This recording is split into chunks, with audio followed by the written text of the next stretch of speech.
இன்றைய வேத வாசிப்பு பிரசங்கி 2ஆம் அதிகாரம் 17 முதல் 26 வரை. ஆகையால் இந்த ஜீவனை வெறுத்தேன், சூரியனுக்கு கீழே செய்யப்படும் கிரியையை எல்லாம் எனக்கு விசனமாய் இருந்தது. எல்லாம் மாயையும் மனதுக்கு சஞ்சலமுமாய் இருக்கிறது. சூரியனுக்கு கீழே நான் பட்ட பிரயாசத்தை எல்லாம் வெறுத்தேன். எனக்கு பின் வரப்போகிறவனுக்கு அதை நான் வைத்து போக வேண்டியதாகும். அவன் புத்திமானாய் இருப்பானோ மூடனாய் இருப்பானோ அதை யார் அறிவார்? ஆகிலும் சூரியனுக்கு கீழே நான் பிரயாசப்பட்டு ஞானமாய் சம்பாதித்த சகல வஸ்துக்களின் பேரிலும் அவன் அதிகாரி ஆவான். இதுவும் மாயையே. ஆகையால் சூரியனுக்கு கீழே நான் பட்ட எல்லா பிரயாசத்தின் மேல் உள்ள ஆசையை விட்டுவிட வகை பார்த்தேன். ஒருவன் புத்தி யுக்தி நிதானத்தோடு பிரயாசப்படுகிறான். ஆகிலும் அப்படி பிரயாசப்படாதிருந்த வேறொருவனுக்கு அவன் அதை சொந்தமாக விட்டுவிட வேண்டியதாகும். இதுவும் மாயையும் பெரிய தீங்குமாய் இருக்கிறது. மனுஷன் சூரியனுக்கு கீழே படுகிற எல்லா பிரயாசத்தினாலும் அவனுடைய இருதயத்தின் எண்ணங்களினாலும் அவனுக்கு பலன் என்ன? அவன் நாட்கள் எல்லாம் அலப்புள்ளது, அவன் வேலைகள் வருத்தம் உள்ளது. ராத்திரியிலும் அவன் மனதுக்கு இளைப்பாறுதல் இல்லை. இதுவும் மாயையே. மனுஷன் புசித்து குடித்து தன் பிரயாசத்தின் பலனை அனுபவிப்பதை பார்க்கிலும் அவனுக்கு ஒரு நன்மையும் இல்லை. இதுவும் தேவனுடைய கரத்தில் இருந்து வருகிறது என்று நான் கண்டேன். என்னை பார்க்கிலும் சம்பிரமமாய் சாப்பிடத்தக்கவன் யார்?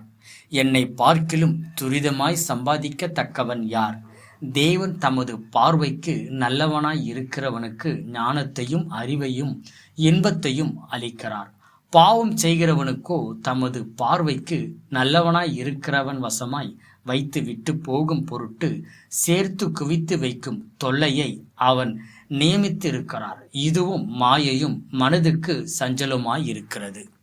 இன்றைய நற்செய்தியின் தலைப்பு ஆசீர்வதிக்கப்பட்ட வழக்கம்.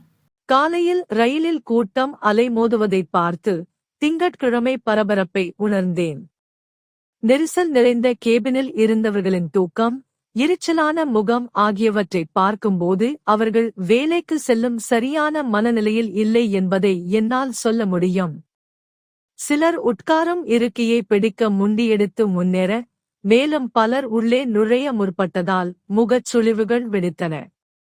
இதோ வழக்கம் போல அலுவலகத்திற்கு செல்லும் ஒரு சாதாரண நாளாக இதுவும் நகர்ந்து செல்லுகிறது. திடீரென்று எனக்கு ஒன்று நினைவுக்கு வந்தது. கோவிட்-19 தொற்று பரவிய நாட்களில் நம்முடைய அன்றாட வழக்கத்தை செயல்படுத்த முடியாமல் வீடுகளில் முடங்கி கிடந்தோம். உணவு உண்பதற்கு வெளியே செல்ல முடியாத நிலை. சிலர் அலுவலகங்களுக்கும் செல்ல முடியவில்லை. ஆனால் தற்போது நாம் இயல்பு நிலைக்கு திரும்பியிருக்கிறோம். வழக்கம் போல செய்யும் இயல்பு காரியங்கள் சலிப்பு தட்டக்கூடியதாயிருந்தாலும் அது ஆசீர்வாதம் என்னும் நற்செய்தியை நான் உணர்ந்தேன். சாலமோன் ராஜா நாம் அன்றாடம் ஏறெடுக்கும் பிரயாசங்களில் இருக்கும் அர்த்தமற்ற காரியங்களை குறித்து பேசுகிறார். சில வேளைகளில் அது முடிவில்லாததாகவும் அர்த்தமற்றதாகவும் பிரயோஜனமற்றதாகவும் தெரியலாம். ஆனாலும் புசித்து குடித்து ஒவ்வொரு நாளும் திருப்தியாய் இருப்பது தேவனிடத்திலிருந்து கிடைத்த நன்மை என்பதை அவர் வலியுறுத்துகிறார். நாம் வழக்கமாய் செய்யும் காரியங்களினால் சலிப்படையும் போது இந்த காரியங்கள் அனைத்தும் மேன்மையானது என்பதை அறிவோம். நாம் புசித்து குடித்து கையிட்டு செய்யும் பிரயாசங்களில் திருப்தியடைவது என்பது தேவன் நமக்கருளிய ஈவு என்று எண்ணி தேவனுக்கு நன்றி செலுத்துவோம்.